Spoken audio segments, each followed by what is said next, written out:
toda la clase media, pero hay una parte de la clase media que convivió feliz con las dictaduras. Claro que sí, claro. Haber aplaudido la dictadura de Onganía en 1966, o sea, pasado el 65, y acá hubo una clase media que la aceptó. Entonces me pareció que me parece que la película tiene algunas propuestas para la actualidad. Cuando creemos que no se puede, se puede. Hay que probar. Hay que reforzarse en los valores. Se puede. Absolutamente. Tiene que ser colectivo. Y los jóvenes son los primeros. Coincido con lo que vos decís, pero no se muestra así, porque finalmente los pibes son los únicos que se animan, aportan y está bien, pero la historia es la de Estracera, que no tiene pasado y que finalmente parece que él es el que permite que eso sucediera. No hay nada de Alfonsín, no hay nada de los jueces, no hay nada de los organismos, hay muy poco. A mí me parece que es una versión de Santiago Mitre, claro, pero no he visto mucho, pero lo poco que vi hola, me ha gustado. les voy a contar. Hola, ¿me escuchan? Hola. Los estoy escuchando y les voy a nada, yo no sé si saben, la película está basada, es el punto de vista, y ahora los chicos la van a analizar, y es un punto de vista sobre, es el punto de vista de Luis Moreno Campo. Digamos, no es un documental. La película está basada en el punto de vista que tiene que fue el juicio de Luis Moreno Campo. No hay otro punto de vista. La película se basa en eso. Digamos. Puede haber 8 películas más sobre el mismo tema con otros puntos de vista.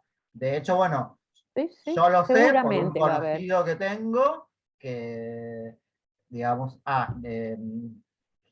los jueces no están muy contentos con la película, porque están, digamos, pero porque no es su punto de vista. No es el punto de vista de los jueces, es el punto de vista de Luis Moreno Campo, digamos. Literalmente es así. Y además las cosas que quedaron afuera, no es que quedaron afuera, esta película es sobre el juicio. El día de mañana quieren hacer sobre las madres, sobre los defensores, otro tema, será otra película. Esta película es el juicio. A mí exactamente. Les digo más, ahora digamos que no entiendo por qué no se estrenó en este momento, que tiene todo el furor Argentina, en 1985, hay otra película documental que está dirigida por Ulises de la Orden, que es sobre los juicios, y es otro punto de vista. La película va a tener otro punto, digamos, la película se hicieron casi en paralelo, y tiene otro punto de vista. Es más, les voy a contar algo que no se sabe, pero la productora de Armando Bo, Armando Bo, el director del último Elvis, ganador del Oscar por el guión de Birdman, estaba haciendo, haciendo la investigación para hacer esta misma película, una película sobre los juicios. Llamaron para dirigirla a... Yo esto que voy a decir no lo dije, voy a apagar la cámara para grabar. Porque había un amigo mío trabajando ahí. Llamaron para dirigirla a Santiago Mitre, y Santiago Mitre tomó la idea e hizo su película. De hecho, digamos, en un momento hubo como un... acá alguien me dice, conozco esa interna. Hubo como una especie que iban a hacer juicio, no sé si después llegaron a un arreglo. Porque de hecho yo sé que la productora de Armando Bo tenía toda la...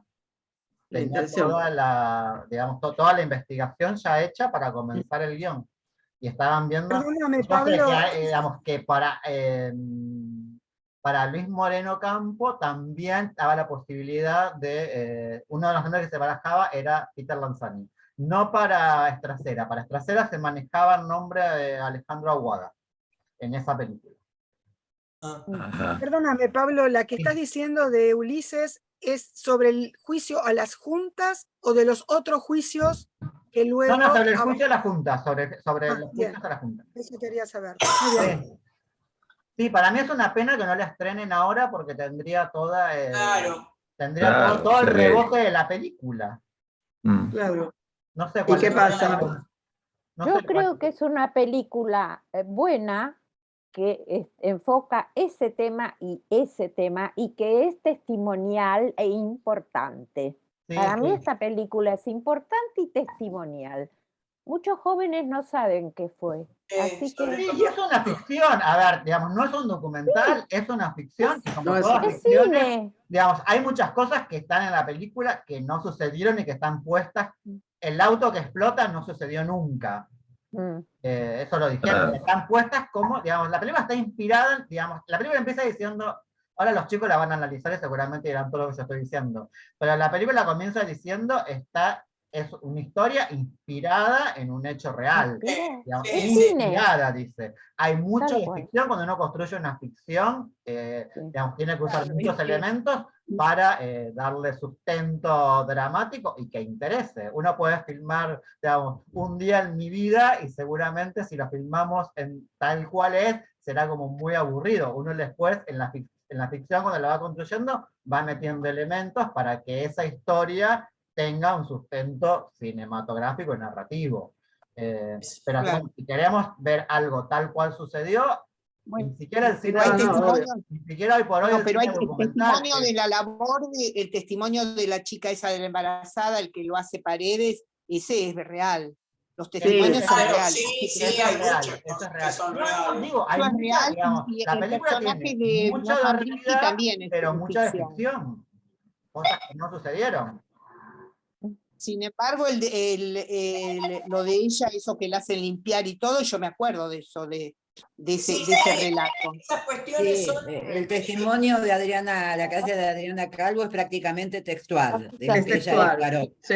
Y después hay Sí, otras cosas que sí son ficción. El personaje de Norman Brisky parece que tampoco Claro, nunca no es ficción. El de existió. Norman Claro. Brisky tampoco es ficción, también es ficción, exactamente. Sí, sí, la realidad tiene mucho de Sí. ficción para una construcción narrativa. Sí, La pero película para mí está, está muy de todas maneras está muy bien que se haya hecho la película, pese a todo. Sí, por y supuesto, y a mí claro. lo que me interesó de la película, lo digo así antes de que los calle a todos, me interesó y me gustó cómo mezcla en una situación tan dramática, mezcla el humor. Elementos- Digamos, la película lo que tiene es que uno está como en dramatismo, y te mete un gag que te relaja de esa situación. Me parece que Tal eso está cual. muy bien utilizado, cómo te saca de la tensión dramática con, Sí, porque con pone el cosas como eje muy... en el núcleo familiar de Estracera, en el hijo, la hija, el noviecito, todas esas Exacto. La historias mujer, en la intimidad. mejoran un poco, claro, de la Exactamente, intimidad, exactamente. la Cómo relación con la descontractura mujer. toda Y la aparte tensión de dicen, los testimonios. y aparte dicen que Estracera tenía muy buen sentido del humor, que era medio así humor negro. Y te queda como un líquido, cocinas 1 hora al horno y te queda Bueno, los como voy una silenciando porque ya es tarde. sí, Si a no me los van a fans. matar. bien, JP. ¿Cómo está el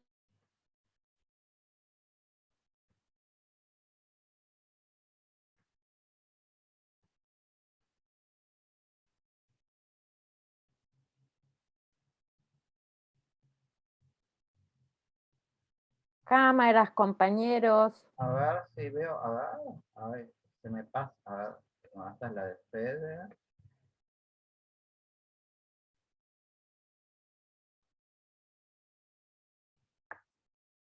Acá. Veía una cámara y se me pasaba rápido y no la podía apagar. Bueno, creo que están todos apagados.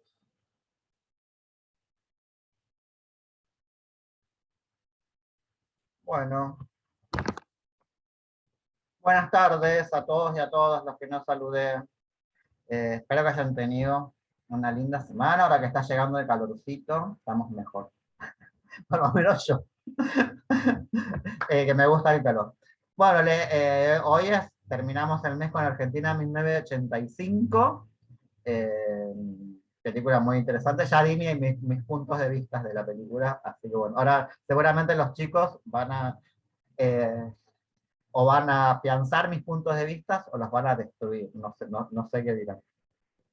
Les cuento que tenemos para noviembre. Para noviembre tenemos películas muy interesantes. Tenemos películas que estuvieron en todos los festivales más importantes de este año. En Berlín, en Toronto y en el Festival de Cannes. Vamos a empezar el mes con El Extraño, es un thriller policial que se estrenó en Netflix, lo van a poder ver digamos, ya está para ver en Netflix, se estrenó la semana pasada. Hoy justamente para los que leen Página 12 salió la crítica, así que salió una crítica muy buena de esta película en Página 12. Así que bueno, se las recomiendo para que la lean, que la hizo Diego Brodersen.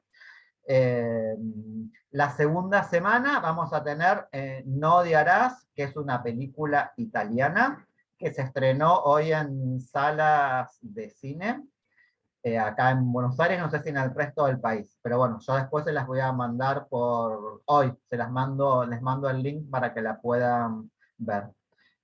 También, perdón, JP, Sí. también salió una crítica en Página. También salió una hoy. crítica en Página 12, exactamente. Así que bueno, tenemos No odiarás la segunda semana. La tercera semana vamos a tener Alcarrás, que es la película de Clara Simón, que ganó el Festival de Berlín este año, y que va a estar en el Festival de Mar del Plata. Así que bueno, la puse en la tercera clase para que no esté junto con el festival. Así que cuando termine el festival la vamos a poder ver, y también se va a estrenar en Movie, no sé si en noviembre, porque todavía no me llegó la programación, o en diciembre. Pero bueno, yo la vi esta película cuando estaba la vi en España, así que justo se estrenaba cuando yo fui. Muy, muy linda película, la súper recomiendo, también se las voy a mandar. Y como sé que a algunos les cuesta entender el español, la voy a mandar en español y voy a mandar otra versión con subtítulos. Así que para que se queden tranquilos. Y la última semana vamos a tener Raymond y Ray, una película que se estrenó en el Festival de Toronto el pasado mes de septiembre. Y la semana pasada se estrenó en Apple TV, pero bueno, ya sabemos que nadie tiene esa plataforma, o casi nadie, así que bueno, yo ya la conseguí, así que también se las voy a mandar para que la puedan ver. Está dirigida por Rodrigo García, que es el hijo de Gabriel García Márquez, que dirigió los 2 primeros capítulos de Santa Evita, y está protagonizada por Ewan McGregor y Ethan Hawke, así que 2 grandes actores. Así que tenemos un mes muy interesante a cuanto material. Por ahí no son películas ultra famosas, pero son películas son esas películas que siempre están, que son como muy buenas, pero que quedan como siempre quedan opacadas por otras que por diferentes motivos terminan como siendo grandes tanques. Estas son como películas que podrían haber sido tanques, pero bueno, por diferentes motivos no los fueron. Y El Extraño, no les conté que fue la película, estuvo en el Festival de Cannes y fue la revelación de la sección Un Certain Regard, que es la segunda en importancia. ¿Y de qué trata Alcarrás? ¿El qué? ¿Alcarrás de qué trata? ¿Alcarrás de qué trata? Alcarrás, no les voy a contar de qué se trata. Ah, ¿no? Ah, bueno. No, Está bien. más Porque adelante. El Extraño no odiarás. No, es la historia de una familia, es la historia de una familia, es una película familiar. Pero muy linda, es una familia que vive digamos, que trabaja en un campo en España. Acá Eduardo me pone muy bien que no cuente la película. Así que bueno, ahora Emiliano les va a recomendar películas de Mar del Plata para aquellos que vayan al festival, que se presentó antes de ayer. Hoy estoy trabado. Se presentó la programación, una programación muy, pero muy atractiva, con muchas películas, 180 películas, si mal no recuerdo, de 28 países, y hay mucho de lo que anda dando vueltas por el mundo y lo que veremos en las próximas semanas y los próximos meses. Así que bueno, yo los dejo con Emiliano. Acá estoy viendo qué va a recomendar, no tenía idea ni qué iba a recomendar, así que bueno, los dejo con él para que les recomiende estos títulos para aquellos que vayan a Marvel. Y bueno, la semana que viene estaremos saliendo al menos Emiliano y yo desde Mar del Plata. Así que, y si alguno va, nos encontraremos allá. Y si no, nos encontraremos virtualmente. Hasta luego. ¿De cuándo a cuándo es el Festival de Mar del Plata? Empieza el jueves Ahí- que viene. Del 3 Ah. al 11, del 3 al 13, perdón. 13. Sí. Ahí en la placa se ve arriba, ahí dice Ah. 37 Festival de Mar del Plata, del 3, chiquito dice del 3 al 13 de noviembre. ¿Sí? Empieza el jueves que viene, pero bueno, ya la próxima clase ya empezó, ¿no? Entonces si alguien quiere ir y quiere sacar entradas con tiempo, por eso son las recomendaciones. Aclaro, no vi las películas, ¿no? Las anoté porque son películas de directores importantes, incluso que hemos trabajado, y que bueno, siempre vienen recomendadas de festivales y por eso valen la pena apostar por ellas. La primera, bueno, primero tenemos Alcarrás, que la van a pasar en el festival y que comentó Juan Pablo recién, que bueno, la puse en la placa por eso, porque ya la hemos mencionado, que también va a estar en el festival. Tenemos Los Espíritus de la Isla, película de Martin McDonagh, que es el director de 3 anuncios por un crimen, ¿se acuerdan? Esa película tan interesante que hemos analizado en su momento. Bueno, un director muy, muy interesante, de Escondidos en Brujas. Siempre es atractivo lo que hace, y bueno, y esta es una nueva película. Otra vez trabaja con Colin Farrell y con Brendan Gleeson, ¿no? También contando una historia más de humor negro. Siempre tiene humor negro en sus películas, pero acá parece que es un poco más agresiva todavía. La historia más o menos, lo que pude averiguar, insisto, no la vi aún, lo que pude averiguar es que son 2 amigos de toda la vida, que de repente uno no quiere hablarle más al otro, le pregunta qué le pasa, y le dice que no lo quiere escuchar más, y como el otro insiste, le dice, si seguís insistiendo me voy a cortar un dedo cada vez que insistas que querés hablar conmigo. Bueno, y así empieza la historia, ese es como el disparador de la película. Pero bueno, es interesante por el director, es interesante por los actores, y bueno, siempre viene bien, es interesante conocer a este cineasta. Camarera de piso es una película de Lucrecia Martel, es un cortometraje, pero es la película documental de Lucrecia Martel que se presentó en Venecia, ¿no? Este año. Y bueno, ¿qué más decir de Lucrecia Martel, ¿no? Ya también hemos analizado en la Escuela de Espectadores, y bueno, siempre es interesante y recomendable, sobre todo en la construcción también del punto de vista, ¿no? Que ella siempre hace, tan interesante en sus últimas películas, incluso en el documental que vimos, ¿no? Sobre las cantantes en Salta. Una bella mañana, ¿no? Creo que es la traducción del francés, que es la nueva película de Mia Hansen-Løve. De Mia Hansen-Løve nosotros analizamos en la Escuela de Espectadores La Isla de Bergman, ¿se acuerdan de esa película? Bueno, entonces esta es la nueva película de Mia Hansen-Løve, que estuvo en la quincena de los realizadores de Cannes, ¿no? Una sección paralela que tiene el Festival de Cannes de este mismo año. Y también una historia también parece que vuelve sobre sus tópicos autorales, pero bueno, también directora muy interesante de seguir.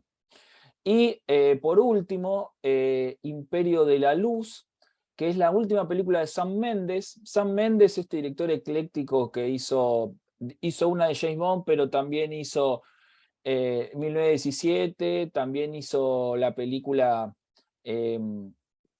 que ahora no voy a recordar el título, con DiCaprio y Kate Winslet, un drama ambientado en la década del 50, era muy buena película. Hizo Camino a la Perdición con Tom Hanks y creo que la última película de Paul Newman. O sea, es un director bastante ecléctico, pero tiene muy buenas películas. Bueno, y esta película parece que va a entrar muy fuertemente en la temporada de premios, porque además de tener un elenco importante como Olivia Colman, ¿no? Y demás, es una película para cinéfilos, ¿no? Que habla del cine. Al parecer tiene elementos de musical y de historia de amor, pero a partir de la noción de movimiento, ¿no? Esta idea del movimiento, de la persistencia retiniana, este impulso que le da sentido al cine, y a partir de esa noción del movimiento se va construyendo la historia de amor y los movimientos musicales de la trama, ¿no? Parece que es una película muy interesante y muy cinéfila, que por eso es importante verla. Yo la tengo súper agendada. Muy bien, hasta ahí las recomendaciones. Hay mucho más, hay películas argentinas, hay mucho más, pero bueno, esta es como una especie de selección como de imprescindibles que me parece importante destacar. Bien, y arrancamos con La clase de Argentina 1985, esta película de Santiago Mitre, de la cual están hablando todos, de esta segunda mitad del año de manera muy fuertemente.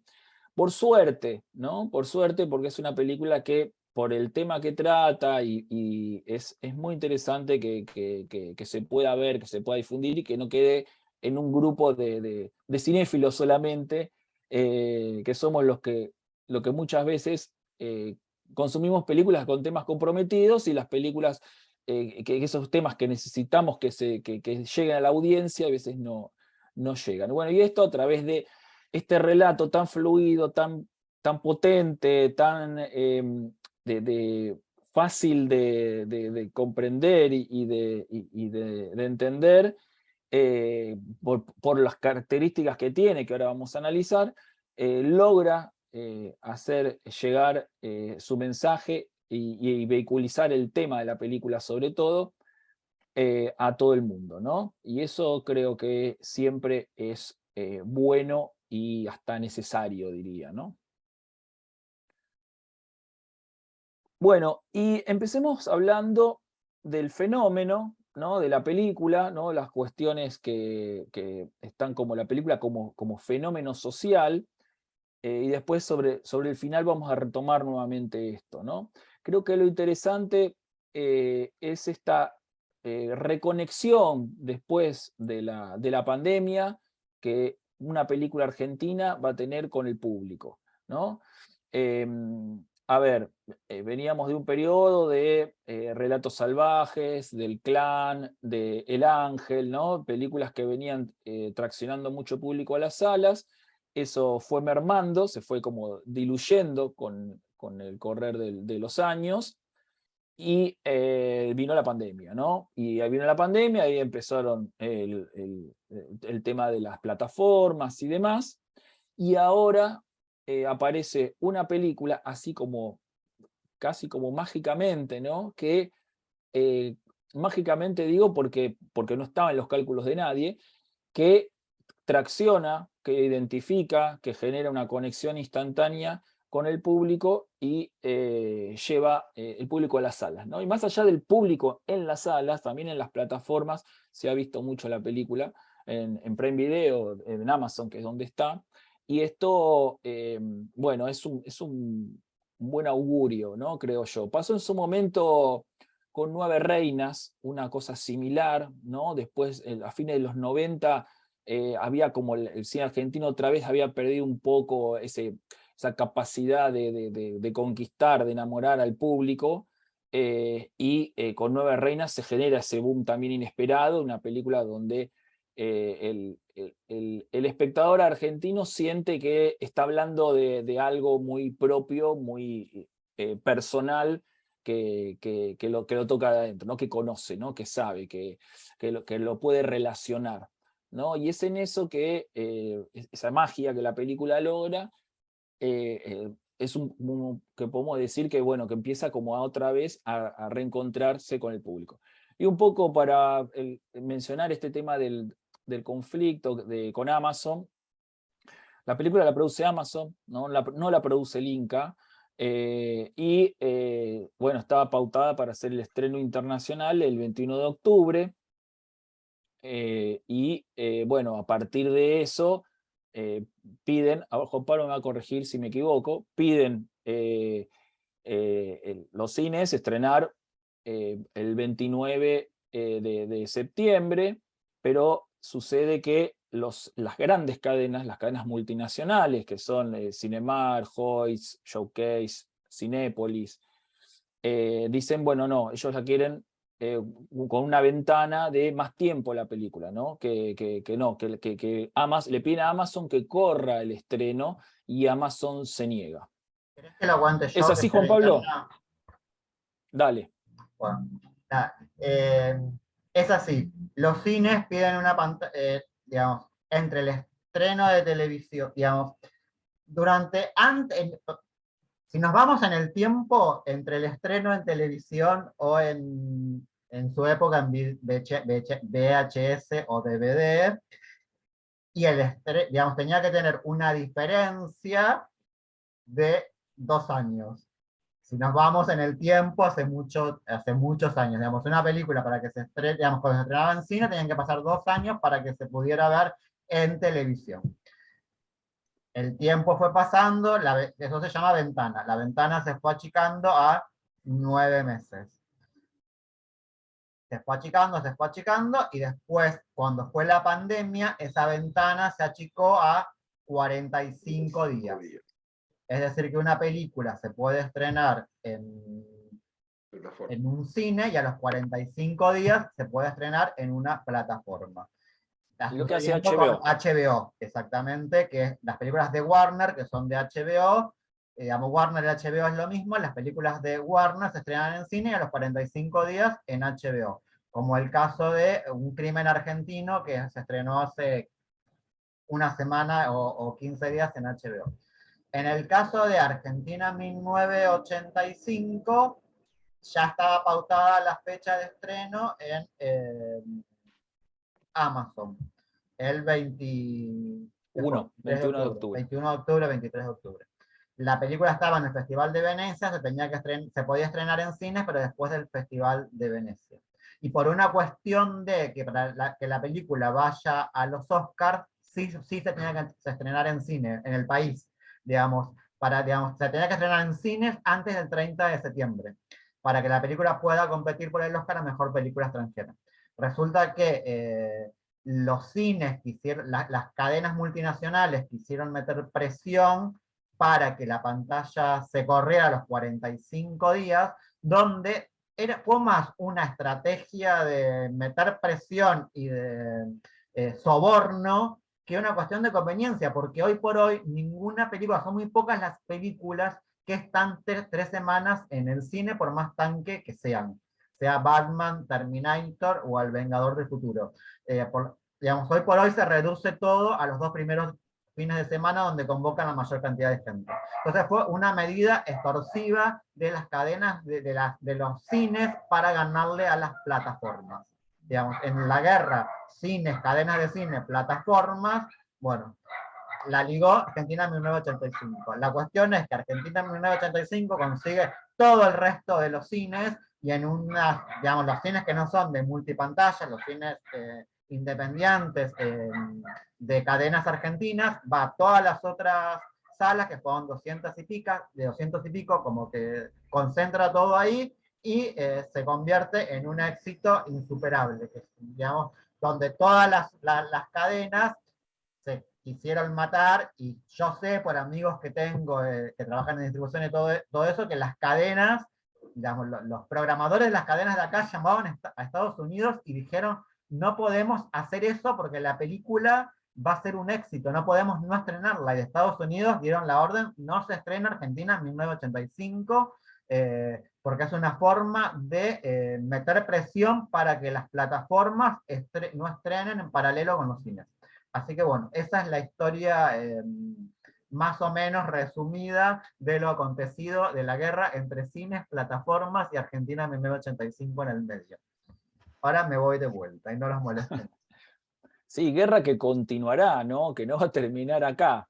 Esto como que, bueno, es algo que, como hemos dicho otras veces, es un cambio de paradigma, y hay que ver con el tiempo quién gana la disputa, ¿no? Acá tenemos el caso de esta película simplemente. Bueno, entrando en la película, ¿no? El director es Santiago Mitre, que es este que tenemos acá en pantalla, que es el director de estas otras películas que vemos los afiches acá también en pantalla, ¿no? Y como podemos ver, siempre está interesado en hacer un cine de contenido político, ¿no? salvo la película anterior que hace, que se llama Pequeña Flor, que fue la película de apertura del Bafisi, que se estrenó fugazmente en las salas sin mucha pena ni gloria, ¿no? Pero además es una película diferente a lo que él venía haciendo. Es una película filmada en pandemia, filmada en Francia, y es una especie de comedia negra con Daniel Hendler. Nada que ver con las otras 3 películas, y estoy hablando del Estudiante, La Patota y La Cordillera, que sí tienen este condimento de conflictos de poder, de peleas, posturas ideológicas, de tensiones, de thriller, ¿no? Más claramente de thriller. Cualquiera que haya visto alguna de estas películas sabe de qué estoy hablando. Sí. Cuestión interesante. Sí, dale, Fede. Hola, buenas tardes a todos. Hoy hace un ratito se me cortó el internet y volví, tuve unas placas sin conexión. Así que bueno, mi primera intervención de hoy. No, quería decir que hay un giro en su obra desde una forma más independiente, más de cine moderno, en la forma, ¿no? Inclusive de un cine de forma, digamos, de narración alternativa. Y esa forma independiente, progresiva o velozmente, no sé, en realidad lo estoy pensando, se fue perdiendo a lo largo de su corpus, ¿no? El Estudiante es una película que prácticamente tiene una forma visual que podría recordar a los hermanos Dardenne, con una forma de cine político bastante interesante, ¿no? Como trabaja el tema de la política y el tema del conflicto de la política, creo que está presente en esa película fuertemente, pero especialmente la forma, es una forma más bien moderna, una forma, digamos, que se corre del cine clásico, que se corre, digamos, de las formas imperantes de contar y de mostrar y de construir una película, de hacer cine. Y a medida que avanza en su obra se va haciendo más clásico para filmar, más conservador, lo cual no es ni malo ni bueno, sino hay como un giro hacia el género más puro, siguiendo siempre esta reflexión sobre el poder. La reflexión sobre el poder está presente en todas sus películas como un tema que le interesa, pero hay, digamos, película a película, un viro hacia formas más clásicas. No sé si eso quizás lo quiero agregar, ¿no? Un viro hacia las formas más clásicas, ¿no? Cada vez apoyándose más en el género y la narración convencional y alejándose de formas más experimentales, de cosas más arriesgadas a nivel lenguaje, a nivel elección estética, a nivel formal en su cine. La Cordillera inclusive es una película híbrida, ¿no? Con elementos muy convencionales y muy clásicos y con ciertas nebulosas, ciertos agujeros negros que hacen que el espectador se descoloque y no sepa hacia dónde va a ir la película. Pero bueno, eso quería destacar. Sí, eso iba a comentar justamente. La Cordillera es una película que, contado por él mismo, era una película como de corte independiente, pero fue adquiriendo cada vez más financiación y más caras reconocibles en el reparto, y productoras asociadas, y de repente se convierte en una mega película. Y fue la más cara la película argentina más cara en su momento, ¿no? Claro, y a nivel lenguaje audiovisual, ¿no? Decimos, no era una película clásica y vendible para todo el mundo. De hecho, se vendió como una película para todo el mundo y fue un problema en la taquilla, ¿no? Justamente al revés que esta, ¿no? Justamente al revés que Argentina 1985. Era una película, se vendió como una película para todo el mundo, que contaba la historia de los presidentes, y después se encontraron con el que la fue a ver, se encontró con algo mucho más raro, y eso complotó contra el éxito comercial de la película. Se esperaba un reflejo directo, ¿no? De ciertas figuras, ¿no? De cierta realidad política de la región, y la película inclusive contaba una Latinoamérica paralela, un universo paralelo, básicamente, con todo al revés. Sí. No, tenía elementos fantásticos en el medio, qué sé yo, muy propio de lo que él hace, pero que no estaba asociado al gran público, ¿no? Que esperaba una película más clásica, como sí es Argentina 1985. Clásica en el sentido de la narración, ¿no? Del lenguaje utilizado para contar la historia. A ver, El Padrino es clásico, Forrest Gump es clásico, y son películas extraordinarias. Digo, aunque sea clásica no significa que sea mala, ¿no? Sí, totalmente. Lo y El Estudiante, y El Estudiante, que es la primera película, que sí tiene un corte independiente, incluso ahora estoy recordando, en función de lo que contó Juan Pablo recién también, es una película que da a conocer a Esteban Lamote, ¿no? en cine, que es una película que se hace por fuera del Inca, e incluso en su momento empieza a adquirir notoriedad en el medio, ¿no? Dentro de la cinefilia, y tiene problemas para estrenar en las salas del Inca, ¿no? En el Gomón y demás, justamente porque no estaba hecha por el Inca, ¿no? Entonces, como que ahora estoy pensando y haciendo una especie de asociación libre, y como que siempre tuvo algún tipo de problema con los estrenos Santiago Mitre, ¿no? Salvando las distancias completas, ¿no? Entre una película y otra, pero bueno. Es una película outsider en todos los sentidos, porque dentro y fuera de la película el estudiante es outsider, ¿no? Por fuera del sistema está. El tipo que viene de afuera del sistema y rompe ahí, es muy buena. La historia que cuenta, exacto. Bueno, y el otro personaje detrás de esta película es Mariano Ginás.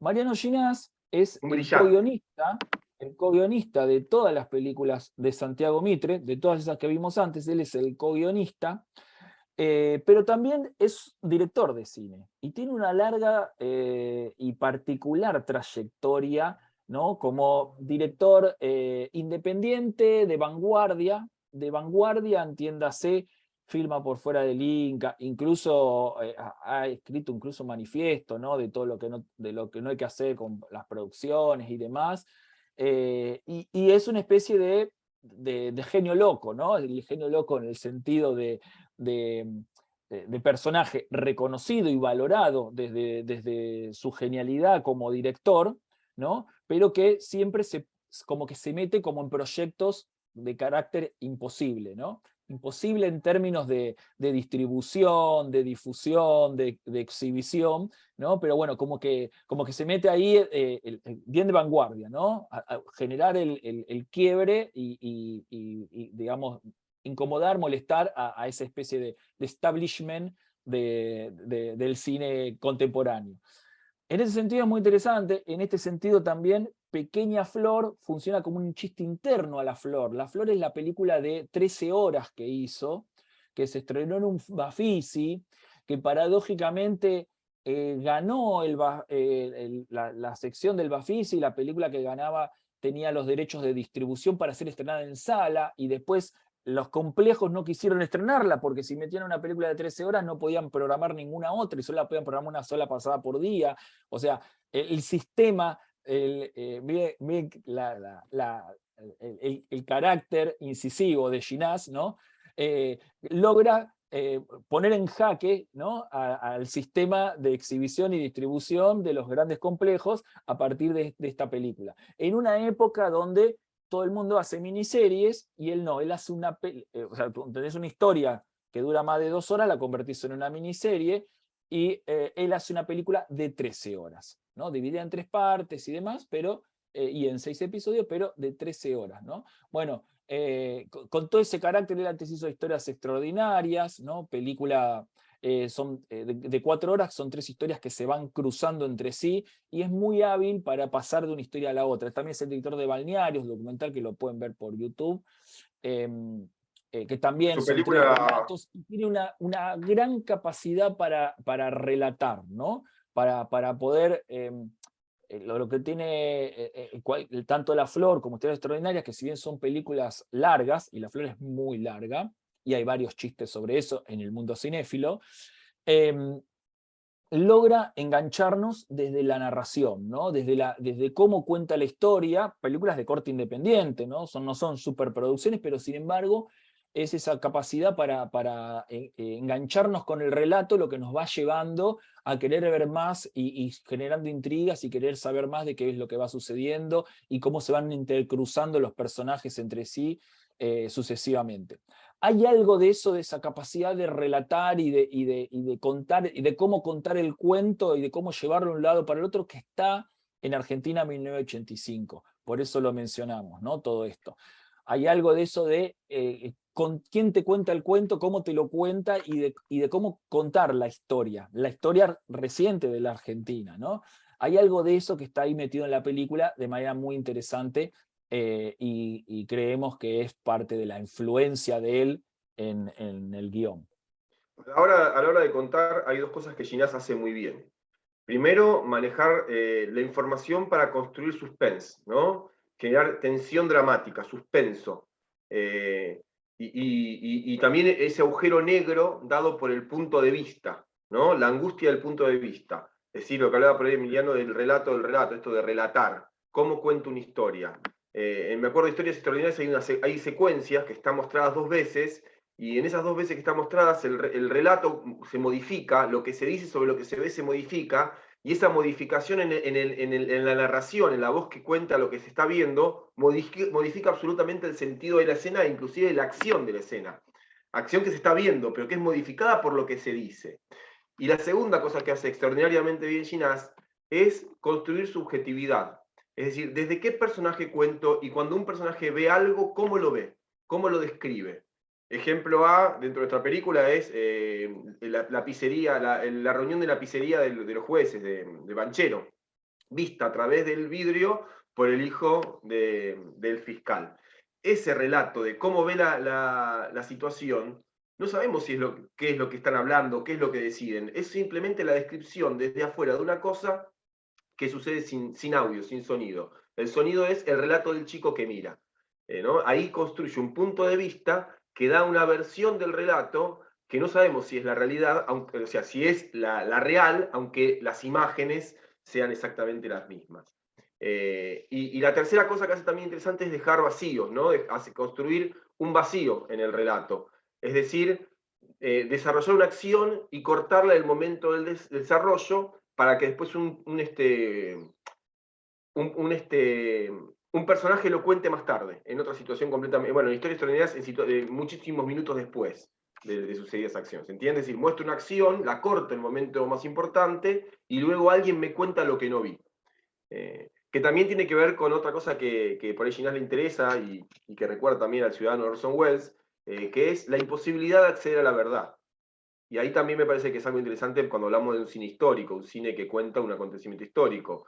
La película puede fantasear sobre ese acontecimiento, ficcionalizar, llenar los huecos con la imaginación de los guionistas, del director, pero siempre el acceso a la verdad es imposible. Las conversaciones privadas, por más que las reproduzcamos en la pantalla, siempre son imposibles de recuperar, solo podemos imaginarlas, ¿no? Y de eso me parece que Ginás es muy presente a la hora de pensar cómo contarnos una historia en el cine.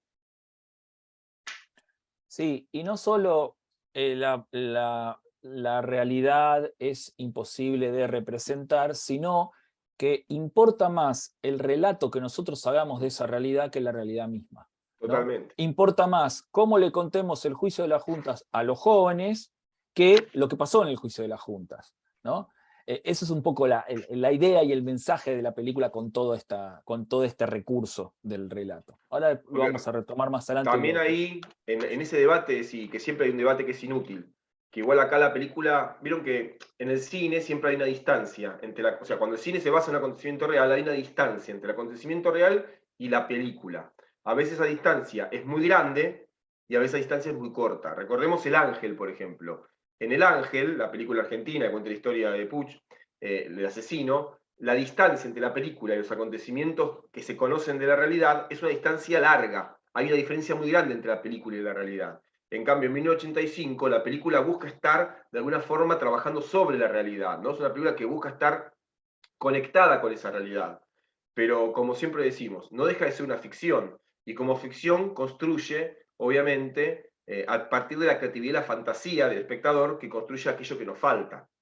Si nosotros queremos ver algo más, o sea, algo que tienda a la objetividad con más pureza, igual eso es imposible, siempre está el documental. El documental es el lugar donde vamos al archivo puro, ¿no? En el cine siempre tenemos la ficción, mejor dicho, siempre está este vuelo de la imaginación construyendo lo que falta, ¿no? Entonces digo, la discusión si eso no es, más allá de que esta película está cerca de la realidad, es una discusión que tenemos que ya superar y pensar desde dónde me cuentan y para qué. Bien. Bueno, nosotros teníamos, hablando de recuperar acontecimientos históricos, en toda la década del 80 un cine testimonial, ¿no? que duró un poco más en el tiempo, principios de los 90. Pero existió un cine testimonial, un cine que retrató la historia reciente en el momento reciente, ¿no? La historia oficial, los chicos de la guerra con la guerra de Malvinas, la historia oficial con la apropiación de los hijos, La noche de los lápices con con la muerte, el secuestro y muerte de los estudiantes de secundario. Un montón de estas películas, ¿no? Eran películas contadas, ¿no?, de una u otra manera desde el lugar de las víctimas, ¿no? Que la película venía como más cercano al documental, acá sí más cercano al documental, a retratar el hecho, mostrarlo frontalmente y con esto hacer una denuncia social, ¿no?, de estas aberraciones cometidas por la junta militar, las juntas militares, ¿no? Entonces, acá sí había una cosa de un carácter más, más documental y contado desde el punto de vista de las víctimas, ¿no? Para que quede bien claro desde los padecimientos, ¿no?, de esta gente y con ellos de la sociedad argentina a partir de estos aberrantes actos, ¿no? Esto fue un cine muy, muy popular, ¿no?, en aquel entonces, muy bueno en muchos casos, y de alguna manera a principios de los 90 empezó como a encontrar una suerte de agotamiento, ¿no?, en el público y incluso en la repetición de la manera de retratar la dictadura militar y los hechos allí ocurridos, ¿no?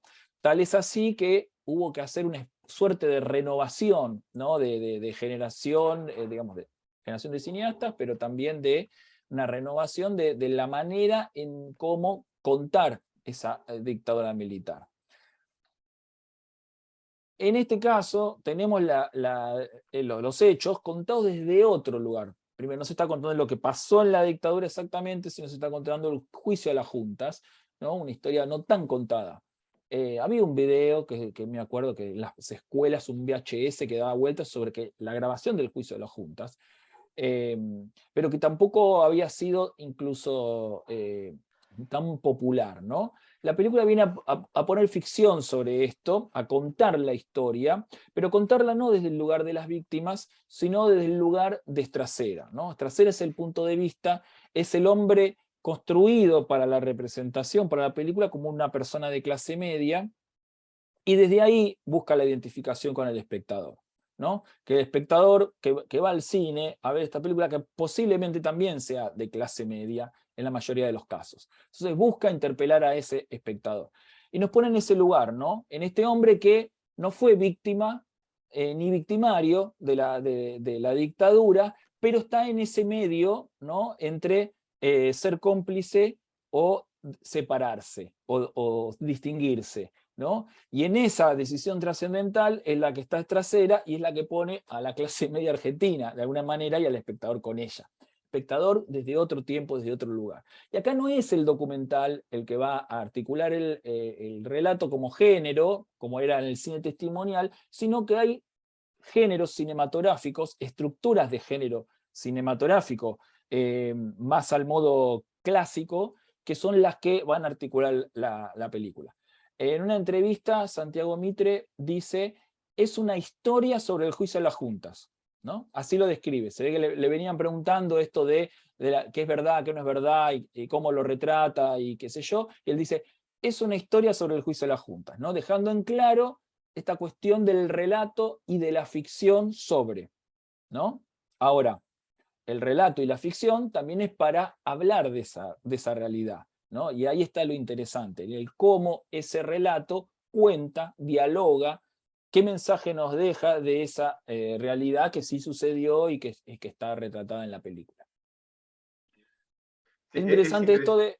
Sí, dale, perdón. No, iba a decir sobre, no sé si por ahí me adelanto alguna plaga, si no, decime, el tema de la persona común y corriente que no tiene un perfil heroico, no es el luchador que lucha desde el anonimato, en la ilegalidad contra el Estado represor, porque tiene conciencia, y está, o una madre de Plaza de Mayo, que está arriesgándose para encontrar a sus hijos y los otros compañeros. Digo, es el lugar del hombre gris, el hombre sin matices, el hombre que no espera trascender, el hombre que tiene temores de que le pase algo a él o a su familia, pero que al mismo tiempo es consciente de las aberraciones, aunque no está dispuesto a ir contra eso porque no se siente lo suficientemente fuerte y lo suficientemente valiente para hacerlo. Y ese hombre común se transforma ¿no? en la persona que tiene que cambiar o que tiene la responsabilidad casual de llegar a ese cambio histórico, ¿no? Personajes, bueno, no sé si más adelante por ahí se puede destacar, pero sí lo habíamos hablado por ahí, que recuerdan, por ejemplo, muchos de los personajes de Tom Hanks, ¿no? Que tipos comunes y corrientes que las circunstancias lo transforman en héroes, o muchos de los personajes de las películas de Clint Eastwood, como Sully, ¿no? La persona común que en un momento determinado se ve obligado a hacer lo correcto, aunque no se sienta, digamos, capacitado para eso, que no sea Arnold Schwarzenegger, ¿no? Que puede contra todo. Creo que es interesante ese planteo, que es un planteo también de género. Sí, sí, a ver, es un personaje que no quiere, o sea, no, le toca ser esa persona que no quiere ser, que él está como tranquilo en su vida ordinaria de alguna manera, ¿no? Algo así se muestra en la película. Ahora más adelante está más detallado ese tema, ¿no? Que ahora lo retomamos. Dale. El otro lugar desde donde se cuenta la historia es desde la juventud, ¿no? De la juventud representada con el fiscal adjunto que hace Luis Moreno Campo, pero también con todo ese grupo de trabajo, ese equipo de trabajo que va a ser el encargado de recaudar todas las pruebas, la evidencia para demostrar la sistematización del terrorismo de Estado, ¿no? Y ahí es interesante, ¿no? Porque de alguna manera hay una escena muy interesante cuando está en el teatro con el amigo, que es dramaturgo, es trasera, y empiezan a pensar en los otros compañeros de trabajo posibles, y se va dando cuenta que todos están por ideología o por conducta comprometidos de una u otra manera y nunca van a apoyar ni a llevar adelante esa acción extraordinaria para el momento que deben hacer, ¿no? Y ahí aparece esta idea de la juventud como aquellos que todavía no pertenecen al sistema judicial, pero no están contaminados por él, o al menos así se presenta en la película, y son como los encargados los encargados y los únicos posibles, ¿no? para el relato, para la película, de llevar adelante ese juicio y esa tarea. Bueno, ahí vemos cómo la película utiliza elementos de la realidad para poder construir un mensaje, ¿no? A partir de datos de la realidad, construye un sentido narrativo, ¿no? un sentido del relato para construir un mensaje, que es también algo típico que hace el cine clásico, construir un mensaje claro. En este caso, para mí, ahí hay un doble juego. Por un lado, esta idea de que la juventud es la única que puede asumir esta responsabilidad, pero también me parece que es una conexión con los jóvenes del siglo XXI que están viendo la película y que por ahí ni vivieron ni tienen tanto acceso a esa historia. Ese lugar que la continuidad de la democracia, ¿no? La continuidad de las libertades civiles en la Argentina están en manos de ellos, ¿no? De los jóvenes, que son los que están viendo la película. Es interesante, y bueno, esos son los mensajes clarísimos, ¿no? Un mensaje claro, conciso y trabajado directamente desde el relato. Uh-huh. Y ahí está el equipo de jóvenes, ¿no? Bueno, todo esto empieza a mostrar este carácter de investigación y de renovación, ¿no? Que va a aparecer con la vuelta a la democracia, y es ese espíritu esperanzador que la película transmite, ¿no? Y ahí se escucha la música, ¿no? Al final de la película y entre medio también. Claro, Los Abuelos de la Nada y Charly García, Inconsciente Colectivo era, ¿no, Fede? Sí, Inconsciente Colectivo. Claro, y de alguna manera... hay varios temas de Los Abuelos también. Exacto, que de alguna manera van mostrando ese espíritu y ese sentimiento de época a través de los ojos de estos jóvenes, ¿no? Que viajan por el país, que se topan con negativas y buscan por otro lado, insisten y van contra un poco contra viento y marea para sacar la investigación adelante. Claro, recordemos que en los 80 hay una renovación de la música de rock nacional, ¿no? Con la aparición de grupos nuevos y bueno, Charly García siempre está renovando, siempre parece renacer. Y también Charly García renace en los 80, ¿no? Con un sonido distinto, un sonido de la época, que entre otras cosas está ligada justamente a esa movida, esa explosión de las libertades, ¿no? Esa posibilidad de decir de forma libre, esas posibilidades de poder empezar a hablar de las cosas que no se podían hablar, canciones como Dinosaurios, también Inconsciente Colectivo que aparece en la película, Los Abuelos de la Nada, desde la poesía, hablando de todo lo que está pasando en la calle, no sé, otras películas como Nos siguen pegando bajo, otras canciones como Siguen pegando abajo, que empiezan de alguna forma a construir un discurso nuevo sobre las libertades, al mismo tiempo también denunciando que dentro de la democracia seguía de alguna forma funcionando algo de esas faltas de libertades o de violencia de la dictadura que seguía ahí como un fantasma, ¿no? Que un poco también lo que por ahí puede significar para algunos los juicios a las juntas, y lo que la película también va a reforzar, es esta idea que el juicio es necesario para poder garantizar las libertades civiles, ¿no? Que siguen ahí en jaque con la presencia de militares fuertes que se creen todavía con el poder de poder hacer lo que quieran y censar y tener siempre de títere a alguno de los gobiernos democráticos. Eso creo que también, ahí todo está funcionando ahí, inclusive en la elección de la música, me parece. Sí, totalmente. Acá tenemos, hablando de esta gente. Bueno, y ahí tenemos esta idea de los géneros utilizados para trabajar la película, para estructurar la película narrativamente, ¿no?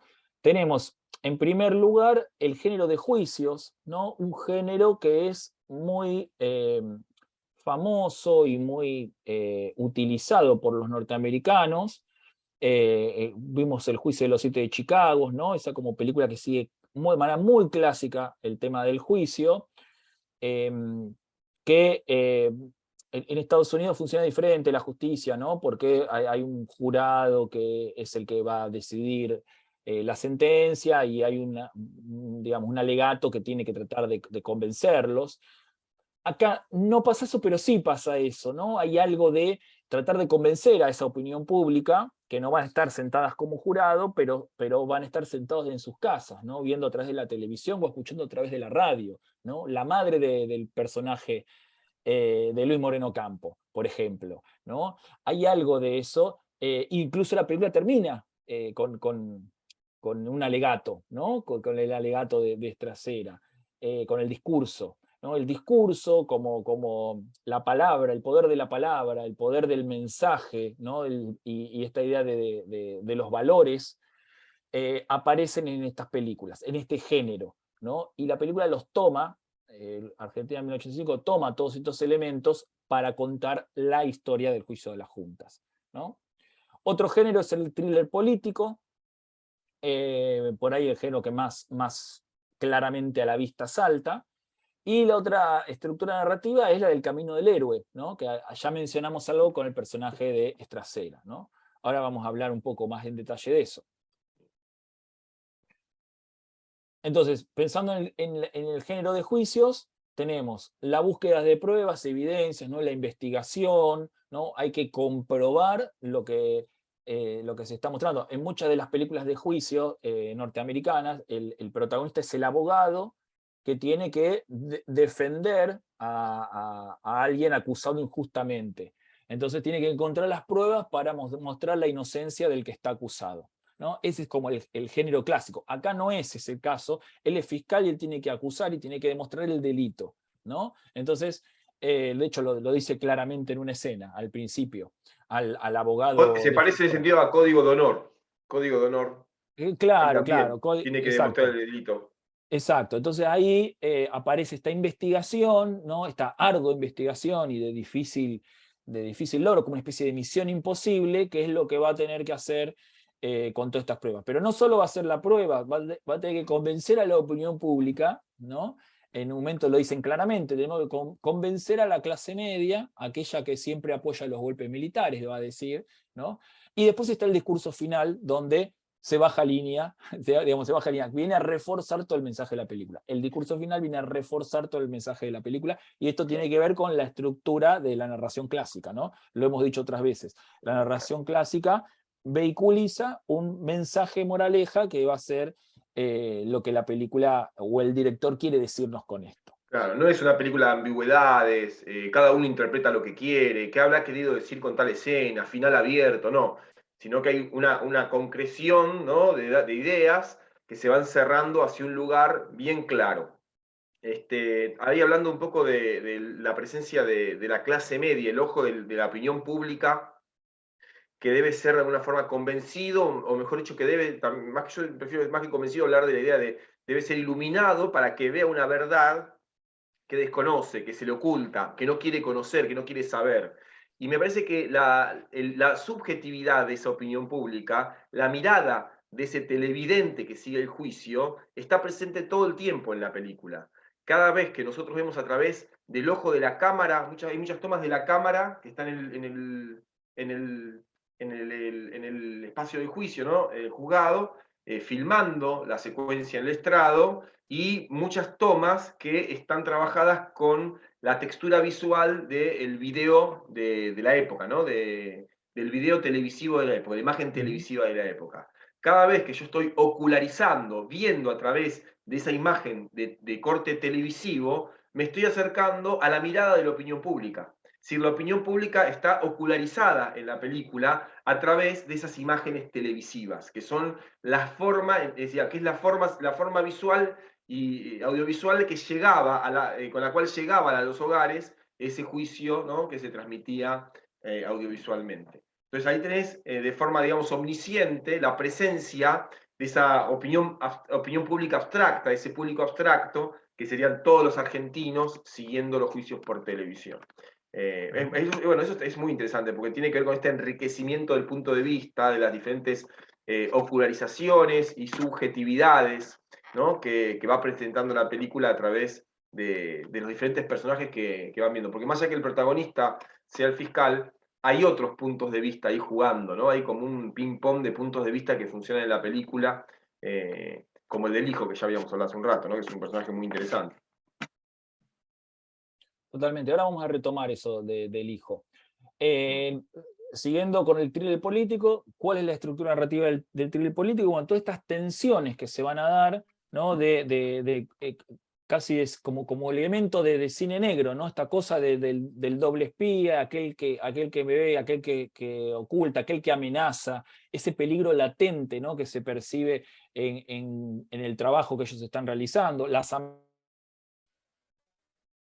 de la policía, del custodio, que no se sabe si está para cuidarlo o para dársela por la espalda en algún momento, ¿no?, el auto que estalla, ¿no?, son todos elementos, ¿no?, propios del thriller político, ¿no?, donde las fuerzas de poder que están entrecruzadas y que van a estar comprometidas cuando salga a la luz esta verdad, están ahí complotando, ¿no?, para que esta investigación no se lleve a cabo. Ahí podemos pensar en todos los hombres del presidente, podemos pensar inclusive en Primera Plana, Spotlight, la película esa de una investigación periodística sobre unos curas pedófilos que ganó el Oscar hace un tiempo.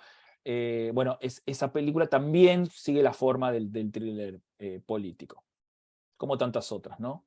Bueno, y el camino del héroe, ¿no? Y acá tenemos a este personaje trasera que el camino del héroe es tal cual, ¿no? Y uno lo puede traspolar a la Odisea de Ulises, lo puede traspolar de Homero, perdón, te lo puede traspolar a Star Wars, lo puedes traspolar a Matrix, a la estructura narrativa que quieran, es lo mismo. Hay un tipo que le encomiendan una misión, el tipo primero se niega, no quiere saber absolutamente nada, lo acepta,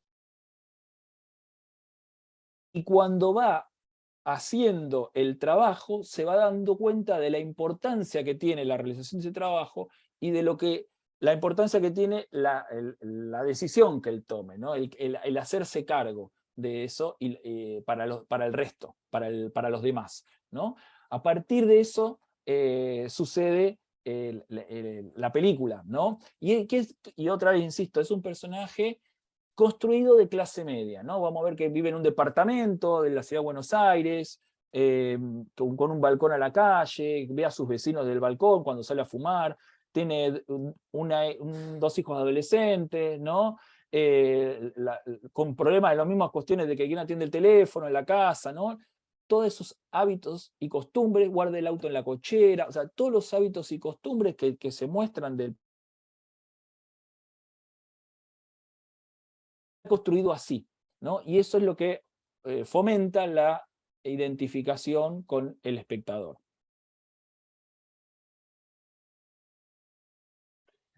Y acá empezamos con esto que mencionaba Fede antes, de la cuestión de contar la historia, ¿no? Este recurso de el tipo, Trasera es convocado por Alfonsín, que es el presidente del momento, para hablar, y entra a un cuarto y la puerta se cierra, y se cierra también para nosotros espectadores, nos deja fuera de la narración, ¿no? queda fuera de campo esa conversación.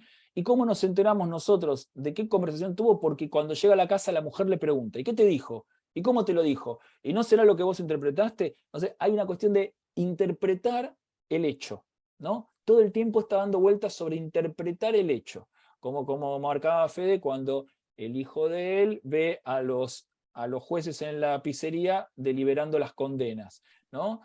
O cuando este tipo, creo que se llama Bruso, que es el que le encarga el juicio, el tipo del gobierno que le encarga el juicio, que después le dice, bueno, no, que parece que le dice, con la Fuerza Aérea no te metas, o algo por el estilo. También, esa situación tampoco la vemos, ¿no? Justo cuando lo reúne, lo siente, cuando le va a decir, pum, no lo vemos más, y después le va a preguntar en el baño el personaje de Moreno Campos, ¿no? Entonces, en ese, ¿qué te dijo? ¿Y cómo te lo dijo? ¿Y por qué me insistís? Y está repetir y reiterar y reinterpretar la historia, aparece la película, ¿no? La importancia de reinterpretar la historia y retransmitir la historia, ¿no? En el contar el relato está esta cuestión del reproducir el boca a boca el hecho sucedido de la manera en que queremos que haya sucedido, ¿no? Y además, es interesante eso. Multiplicar interpretaciones. En vez de mostrarte la escena y cerrarte un sentido, es decir, el gobierno tenía miedo y lo presionó para que no vaya a fondo. El gobierno le pidió que vaya a fondo. El gobierno le pidió que abandone el juicio. O sea, en vez de decirte cerrarte una idea, una hipótesis de algo que no se sabe, lo que hace es abrir a la interpretación, ¿no? La pregunta, pero ¿de verdad te dijo eso? ¿Y qué te dijo el presidente? ¿Cómo que no te dijo nada? ¿Y qué quiso decir con eso? Ah, quiere que hagas esto, quiere que hagas lo otro, ¿no?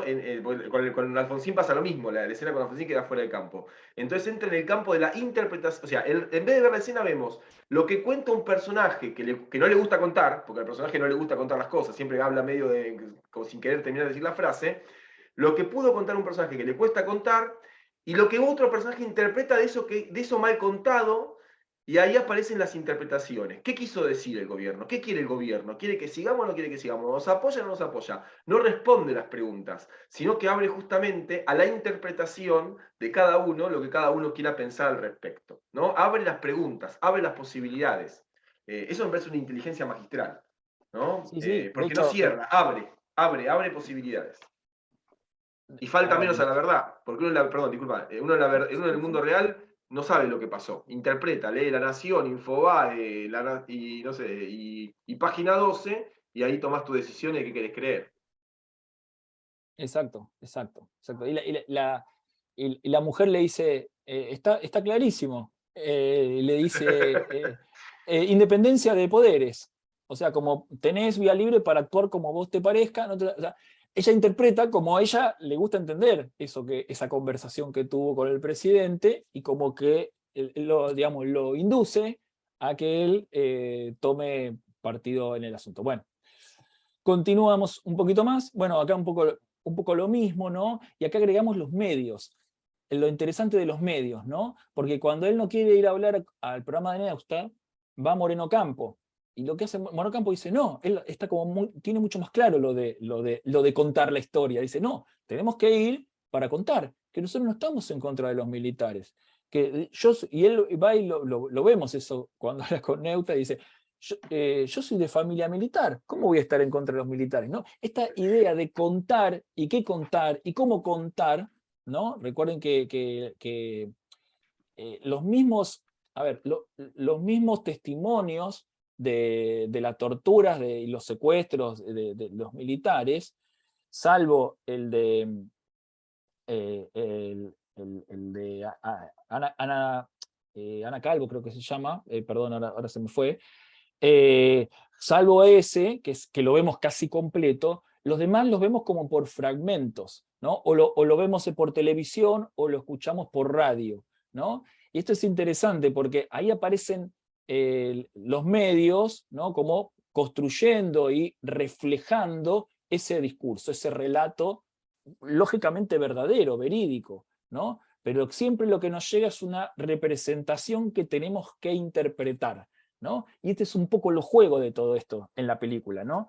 Hay un relato, hay una verdad que nosotros tenemos que interpretar para sacar nuestras propias conclusiones, ¿no? Incluso, y sobre todo, diría yo, a través de los medios, ¿no? Y sobre todo ahí queda claro con la escena de Neusta, ¿no? Recuerden que la madre de él escucha el testimonio en la radio, ¿no? Porque no se transmitía por televisión, solo pocas partes del juicio se transmitió por televisión, pero sí por radio, y escucha el testimonio en la radio y ahí se convence definitivamente, ¿no? Bueno, hay algo de eso que muy interesante en la película.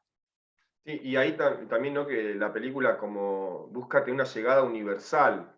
No es una película que busque confirmar a los convencidos, sino que más bien busca ampliar un consenso a una mirada más general, ¿no? No por nada la escena esa que describías en lo de Neusta, donde el personaje dice, yo no tengo nada contra los militares, lo que me preocupa es el crimen y la injusticia, y que el Estado cometa crímenes, ¿no? Digo, es como que es una película que disuelve la grieta y va justamente a lo esencial, ¿no? Al crimen esencial, al crimen inapelable, donde no importa quién sea, bueno, por ahí algunos sí, inclusive, hay cada perverso, pero no importa quién sea, mientras es un tipo medianamente balanceado, no puedes discutir, ¿no? No puedes discutir esos crímenes. El límite social, ¿no? El límite moral. El límite, ¿no?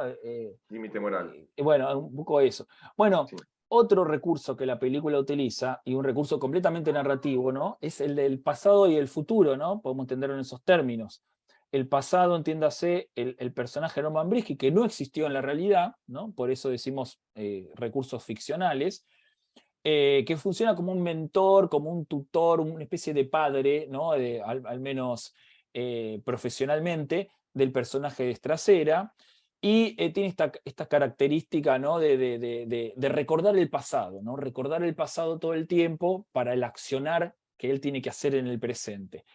Y el otro personaje que va a opinar, que le va a dar de alguna manera consejos, si se quiere, es el hijo, ¿no? El hijo que va a estar siempre atento, siempre va a estar al tanto de todo, que él lo va a utilizar de cómplice cuando le pide desde el primer momento que espía al novio de la hija, ¿no? Y a dónde va y qué sé yo, ¿no? Otra especie de cómplice de todo lo que va haciendo y que incluso aporta dato en el discurso final, también construcción de la película, que representa el futuro. El hijo representa el futuro. Es la mirada por ahí más ingenua y también la más utópica, ¿no? Pero utópica en sentido de esperanzador, ¿no? Entonces, Stracera tiene que actuar en el presente, pero anclado por la sabiduría del pasado, Norman Brisky, y por la esperanza del futuro, que es el hijo de él, ¿no? Eso es genial en la película, porque ahí es Argentina 1985 como el momento bisagra, ¿no? Que va a dividir las aguas, un antes y un después, ¿no? Y en ese sentido donde se planta el juicio a las juntas y donde tiene la importancia histórica que tiene, ¿no? Ese es un poco lo que cuenta la película con todo esto, ¿no? Con contar de este modo. Y ahí aparece la hazaña de lo imposible, ¿no? Convencer, dice, no vamos a convencer, le dice en un momento Stracera, no vamos a convencer a tu mamá, ¿no? Tu mamá como que ya está perdida, digamos, ya está tan arraigada a su pensamiento que no la vamos a convencer, pero podemos convencer a los otros. Y sin embargo, en esta cosa esperanzadora, incluso utópica que la película va a contar, la terminan convenciendo a la madre, ¿no? Lo imposible es posible, ¿no? Y ese es el mensaje de la película. Lo imposible alguna vez fue posible, ¿no? Y esta idea de se puede cambiar la historia, en un momento determinado, tomando decisiones trascendentales, se puede cambiar la historia, ¿no? Claro, también de alguna forma hace que este juicio a la Junta es una especie de como el relato de David y Goliat, ¿no? Acá está. Está Sí, justo acá escrito. total. En la Biblia, ¿no? Bueno, justo venía a la cabeza con lo que está diciendo, bueno, estamos... aparte de esto, creo, ahora no me acuerdo. Como David y Goliat, ¿no? Esta idea de que a veces a los débiles les toca tirar a los gigantes, ¿no? A los intocables les toca pagar. Esa utopía que tiene, esa justicia poética que tiene la literatura, que tiene el cine, pero que la película destaca como acontecimiento, un milagro de nuestra propia historia argentina. Inclusive al final de la película también se destaca que fue la primera vez en la historia que un cuerpo de juzgados de un juicio civil le da penas a un cuerpo de militares, ¿no? Eso es algo también que suena milagroso, ¿no? A un gran triunfo del bien contra el mal, esos términos, porque la película también es maniquea, la película como película de género es maniquea, están los malos y los buenos si son agradables y divertidos, jóvenes, y los malos son personajes despreciables y de los cuales también podemos inclusive reírnos porque son grotescos. Como me acuerdo del chiste que hacía la chica cuando decía, la voz del facho, el tipo que nos amenazó tenía voz de facho, ¿cómo era? Y como la suya, le dice al abogado defensor, ¿no? Que se muestra siempre pedante, o sea, no es un personaje nada agradable, nada atractivo, ¿no? Si es completamente detestable. Ese maniqueísmo, ese lugar de encontrar el lugar del bien y del mal, también es algo que la película deja claro, ¿no? Y desde ese lugar otra vez es clásica y otra vez también es pedagógica, porque marca una diferencia que trata de no ser del todo ideológica, sino más bien de ser moral, ¿no? Creo que lo moral pesa muchísimo en la película. El tema del lugar de hacer el bien y hacer el mal como un valor importante. También suena ingenuidad, pero me parece que también suena a esa mirada de los jóvenes y de los niños que aparecen en la película observando las acciones, ¿no? Especialmente, como decía Emiliano, del hijo de él, que de alguna forma también tiene esa mirada de la esperanza casi inocente, ¿no? Cuando él está decepcionado porque las penas no fueron suficientemente fuertes con todos, él le dice, metiste preso a Videla para toda la vida, ¿no? Y aparece esa esperanza, esa idea de lo logramos, sos un superhéroe, no sé. Ahí aparecen también, bueno, otros personajes. Bueno, aparecen los jueces, ¿no? El personaje sobre todo de Carlo Portaluppi, como el que va a ser firme también, ¿no? Cuando los demás dudan, él va a ser firme en las decisiones y también va a hacer que no hay bomba, ¿no? Cuando hay una amenaza de bomba, no hay bomba, seguimos adelante.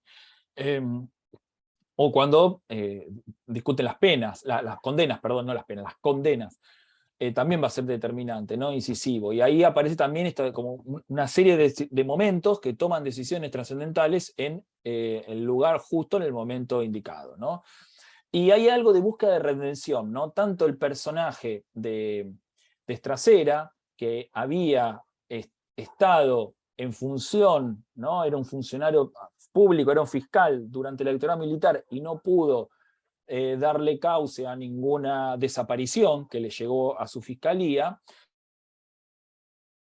como redimiendo también, ¿no? Está logrando lavar sus culpas y que aquello que no pudo resolver antes, porque de alguna manera tenía las manos atadas, ahora sí va a tener la oportunidad de hacerlo y demostrar cómo pensaba realmente. Y el caso de Moreno Campo, que tiene una familia de militares y que hay toda una tradición, ¿no? Él va a ir también de alguna manera una especie de redención buscando limpiar esa imagen familiar de alguna manera, ¿no? Con su accionar, aunque se gane de enemigos a su propia familia. Hay algo de eso también como de liberador de la película, ¿no? La esperanza, pero también de la liberación en el accionar de estos personajes. Y el otro rol importantísimo es el de las mujeres, ¿no? El de las mujeres, Adriana Calvo era, no Ana Calvo, Adriana Calvo, acá estaba escrito, que es Laura Paredes, la que la interpreta, que pertenece al grupo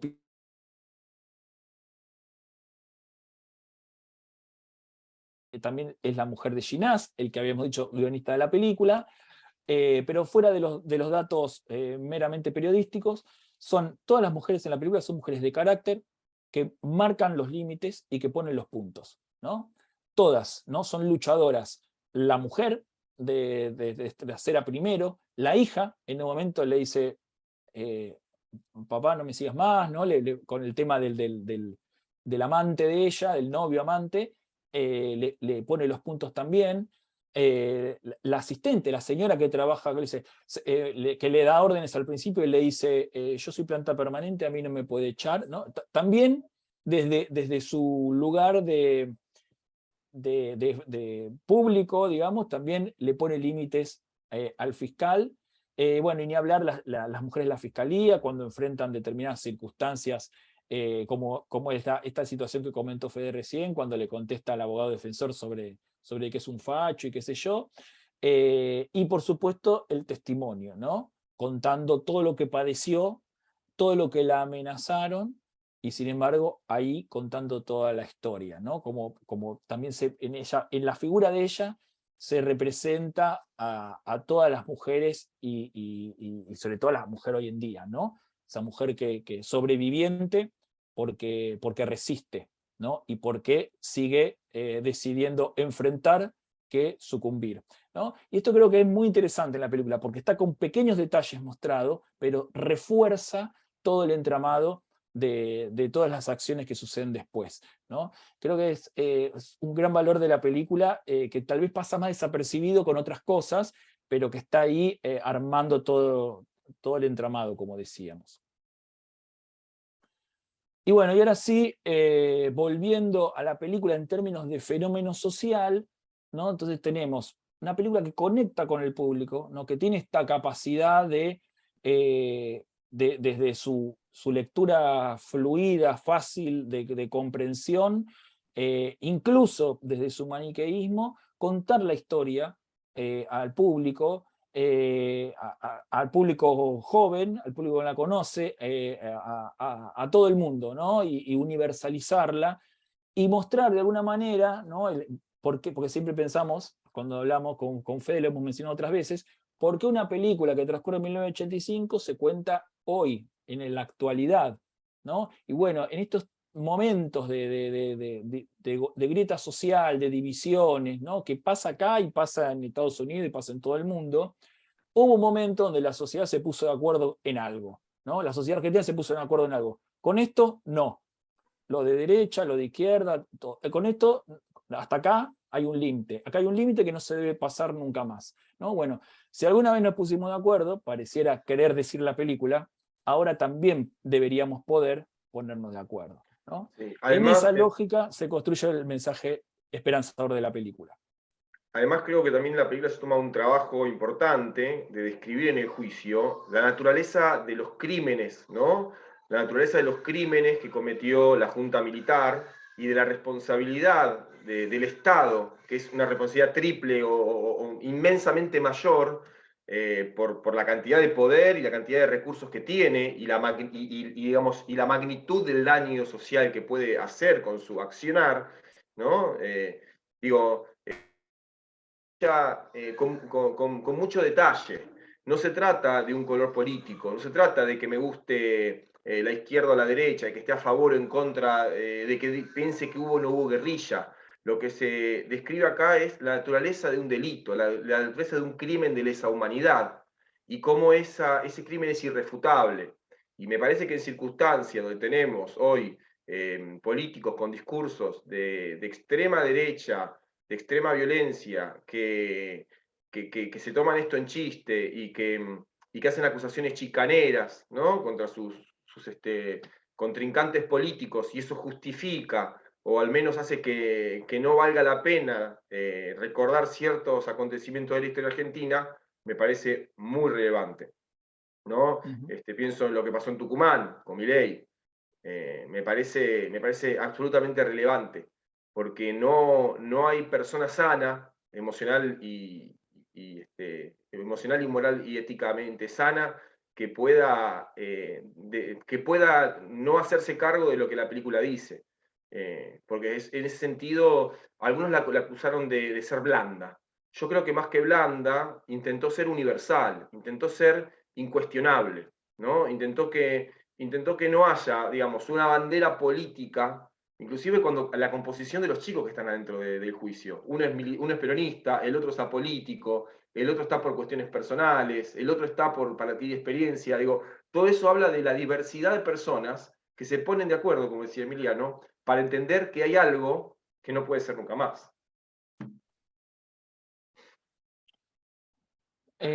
Bueno, y el camino de la película sigue, ¿no? Porque la película entra ahora en las temporadas de premios. Esta universalidad del relato le da altas chances de llegar a otros premios a nivel internacional, incluso posiblemente al Oscar. Justamente por esto, ¿no? Porque si bien el hecho es puntual que sucedió en Argentina, el tema del odio social, de la violencia social, es universal, desgraciadamente, hoy en día en todo el mundo. Está pasando mucho hoy. Y ahí puede, con otras sociedades, y puede llegar a adquirir más premios. Bueno, un poco para cerrar esta clase con este recorrido y, bueno, y con este mensaje de la película. Y aquí hemos llegado. Esperen que abra el chat, que me olvidé de abrirlo 5 minutos. Dale. Ahí lo abrí. Si no se abrió, avísenme.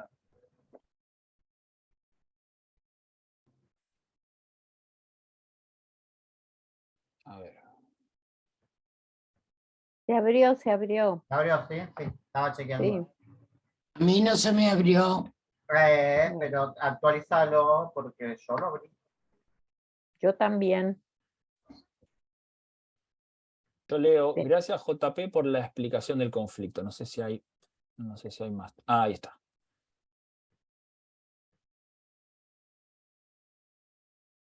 Muy buena la clase. Benjamín dice, no escuché si dijeron algo del formato. ¿De qué te referís con el formato? Porque está en el otro formato de la imagen, claro, la imagen. Un formato más corto. Que no es widescreen, que no es widescreen, a eso. Es casi, no es 4:3 tampoco, es casi 4:3.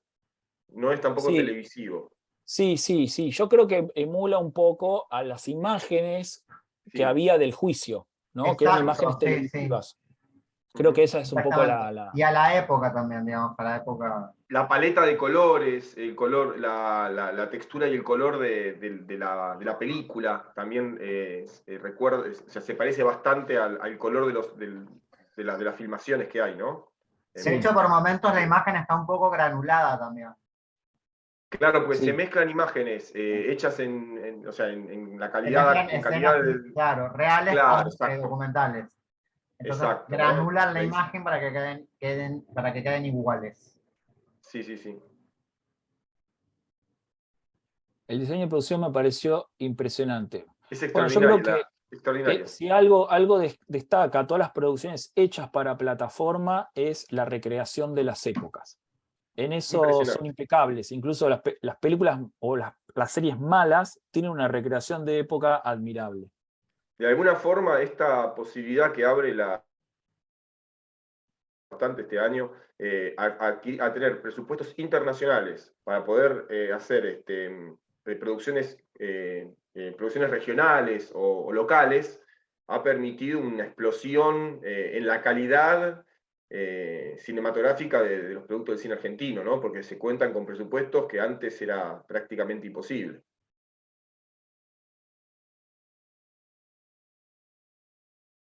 La casa del fiscal siempre está oscura, me llamó la atención.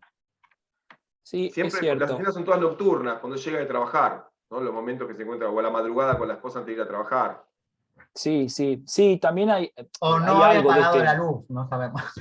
Claro, no, y Apagamos la hay luz. algo de este camino, hay algo de la película de salir de la oscuridad, ¿no? Con el juicio, un poco el juicio es salir de la oscuridad en la que estaba sumergida la Argentina con los militares en el poder todavía. En el poder todavía me refiero con un poder, aunque no estén en el gobierno, tenían un poder.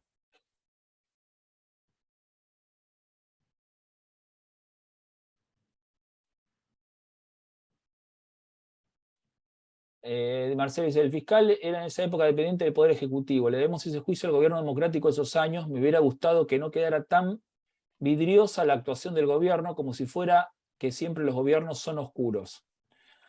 Yo creo que eso está relacionado con esto que mencionaba Fede hace un ratito. La película busca no quedar pegada con ningún cuadro político, ¿no? No es que quieren invisibilizar, o sea, está que el gobierno es el que pide el juicio, eso está también los organismos de derechos humanos. Sí, lógicamente, no tiene una presencia, pero si hubiera tenido una presencia, alguien hubiera dicho, la película es de ideología radical. Y todos los Claro, y peronistas bueno, se las hubieran madres de Plaza de enojado Mayo. y lo hubieran vapuleado, ¿no? Porque pasan esas cosas. Las Entonces, la madres de película Plaza de como que Mayo. busca no quedar pegada a ningún partido político y justamente construir, como decía Fede, desde la cuestión moral, ¿no? El límite moral. Claro, y inclusive las madres de Plaza de Mayo tampoco tienen o sea, aparecen ahí, pero no hay protagonismo. No hay protagonismo de ningún sector, ¿no? Sino que están presentados los sectores, los diferentes actores del problema, pero digamos, el protagonismo está dado solamente a estos personajes del fiscal y todo su equipo. Y no sé, digo, se la criticó un poco a veces por eso, escuché varias críticas, ¿no? Pero me parece que es interesante el planteo, porque Bueno, pero justamente genera esta posibilidad de volvemos lo a lo que universal. dije yo al principio, que es Sí, el punto de vista del fiscal, de Moreno exacto. Campo. Si la película hubiera sido el punto de vista de Alfonsín, hubiera sido otra película. O si la película hubiera tenido el punto de vista de Ricardo Gil Lavedra, que era uno de los jueces, hubiera tenido otro punto de vista. O de las abuelas de plaza o de las madres, digamos, si hubiera tenido su punto de vista, hubiera sido otra película de acuerdo al punto de vista de ellas. Acá Rita pregunta, porque yo me iba a investigar y me olvidé también, por qué Videla no llevaba uniforme, si alguien se acuerda. No me acuerdo, pero me parece que tenía algo que ver con la cuestión del rango. Me parece que... No, la verdad que yo no me acuerdo por qué no llevaba uniforme, pero me parece que si mal no recuerdo, era una cuestión por el rango, que ya era retirado o algo así. Si alguien lo sabe y lo quiere decir. Sí, yo eso no lo sé. Acá Benjamín dice que cree porque era un juzgado civil, entonces había decidido no ponerse uniforme. Como debe ser en repudio a... Claro, lo que dicen al principio todos los Repudio, acá personajes. también, Olga dice lo mismo, porque estaba juzgado por un tribunal civil. Entonces él decidió no ponerse el uniforme. Sí. Muchas gracias.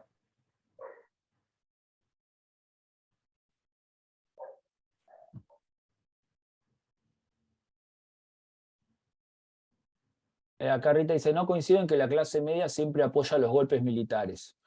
Casi Yo siempre.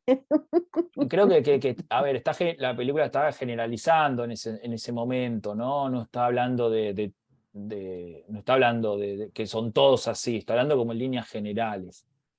Creo que un poco ese es el punto, ¿no?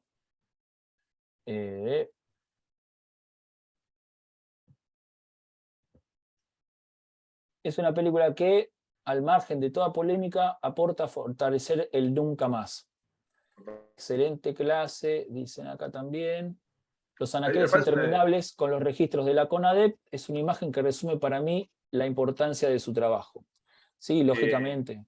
Las escuelas, los municipios, es una película que se está empezando a reproducir en otros ámbitos relacionados con la educación, con la transmisión de ideas.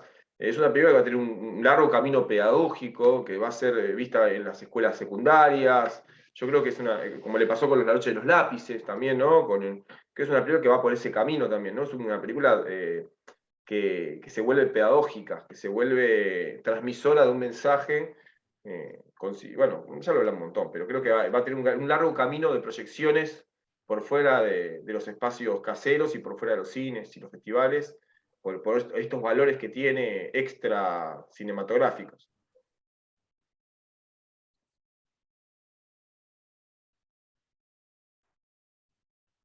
Sí, creo que eso es lo destacable, lo interesante de la película. Son muchas películas que nosotros creemos lo mismo, pero son películas que por ahí, qué sé yo, el documental de Ulises de la Orden, no lo vi, no lo sé, pero posiblemente, no sé, los estudiantes de secundario de 13 años no se lo banquen, ¿no? Y esta película sí se les puede pasar. Y el mensaje por ahí es el mismo. Entonces es interesante que haya una película con estos condimentos narrativos que pueda hacer, que tenga llegada a todos los públicos, ¿no? Porque después se puede hablar de un montón de películas que son mucho más intrascendentes, y también se habla un montón de películas intrascendentes. Y bueno, entonces está bueno que se hable de una película que además aporta luz sobre un hecho oscuro y hasta oculto para parte de la sociedad.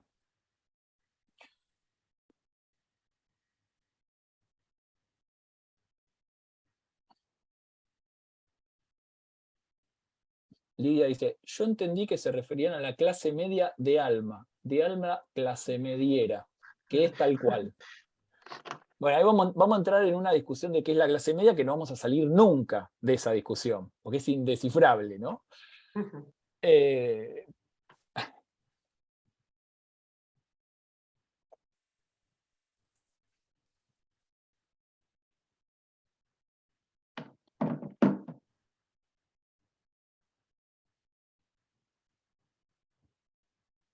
Bueno, parece que quedaron todos como muy pensativos, meditativos. Así que...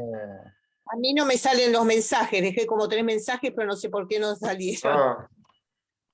Lo que quería decir era que ellos se les dio la oportunidad de que sean juzgados por el Código de Justicia Militar y no hicieron nada. Así que después, chao, ya estaba. Ya esa etapa había finalizado, ¿viste? Sí. La película me encantó, me pareció imprescindible, maravillosa, bien contada y actuada excelente. La verdad que las actuaciones. Sí, excelente. Todos los detalles están muy bien. La verdad que me encantó. Me hizo llorar, me hizo aplaudir. La gente a la salida era emocionante, ¿viste? La verdad que sí. Muy linda. Bueno, eso es lo que quería. Me ha emocionado encontrar varias veces haciendo cola de más de una cuadra en el cine de Corrientes. Y le he preguntado a la mucha gente joven, eso es muy importante. Sí. Y ahora está gratis para jubilados en el Gaumont. En el Gaumont, sí. Y en un cine, en los Atlas también es gratis para jubilados. Mira, muchos municipios que tienen... En el colegio de abogados te regalan entradas para vos y tu familia si querés ir a verla. Lo cual está bueno que se haga así a nivel institucional. Muchos municipios de todo el país que tienen espacios Inca están proyectando la película y la están muchos entregando en forma gratuita, las entradas en forma gratuita. Y sí, esto lo tienen que ver, porque mi hija, por ejemplo, que nació en el 88, no sabía de esto, lo leyó el libro, leyó todo, las causas, todo lo que quieras, pero haberlo vivido, viste, decía, me hubiera gustado que hubiera más cosas del juicio. La verdad que hubo pocos testimonios, pero bueno, es importante que se haya hecho un muestreo, una cosa de lo que pasó, que ya... Sí, acá escriben, perdón, yo volví a sentir el terror de circular en la calle, de expresarse fuera del hogar, y de la O por la falta de libertad. Dice acá haber vivido, yo he vivido en esa época, he trabajado durante esa época y sé lo que significaba que yendo a trabajar a la escuela, te pararan, te bajaran del colectivo, hay montones de cosas. Los jubilados sí que conocemos la historia de primera mano, dice Rita. Sí, bueno, no, es una película que nos toca mucho, ¿no? Son esas películas que también no es lo mismo verla en Argentina que verla en Francia, ¿no? Lo que nos pase a nosotros va a ser muy distinto a lo que vivan otras audiencias, por más que también lo disfruten o se emocionen, etc. Bueno, nos vamos. La semana que viene tenemos gracias. El extraño, que está en Netflix, y yo hoy les mando el resto de las películas para que se entretengan. Bueno, gracias. Chau, chau. Coman rico. Gracias. Vamos a tratar.